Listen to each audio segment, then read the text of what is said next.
মিয়া ভাই, ভাবছেন গোপনে গোপনে এটা ওটা কইলে আপনি বাইসা যাবেন? কখনোই না, কখনোই বাঁচতে পারবেন না। কেননা কোনো সিসির প্রয়োজন হয় না।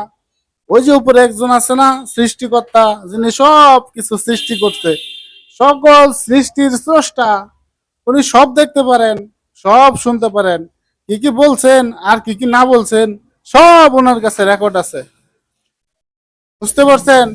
উনি এমন দেখনেওয়ালা, অন্ধকার ঘুটঘুটি অন্ধকার অমাবস্যার রাতে যদি একটা ছোট পিঁপড়া 5,000, বুঝেন নাই, 5,000 পাতার নিচ দেয়া যদি হাইটা যা, সেটা উনি দেখতে পারেন। আর ওই পিঁপড়া যে অন্ধকার ঘুটঘুটে অন্ধকারের ভেতরে 5,000 পাতার নিচে হাইটে হাইটে যাইতেছে, তার যে পায়ের আওয়াজ, ঠপাস ঠপাস, এই আওয়াজটাও তিনি শুনতে পারেন। বাঁচার কোনো পথ নাই। সময় থাকতে ভালো হইয়া যান, সঠিক পথে চলেন, আর সত্যের পথে চলেন, তাহলেই ভালো কাজ করতে পারবেন। কাকু কি বলেন?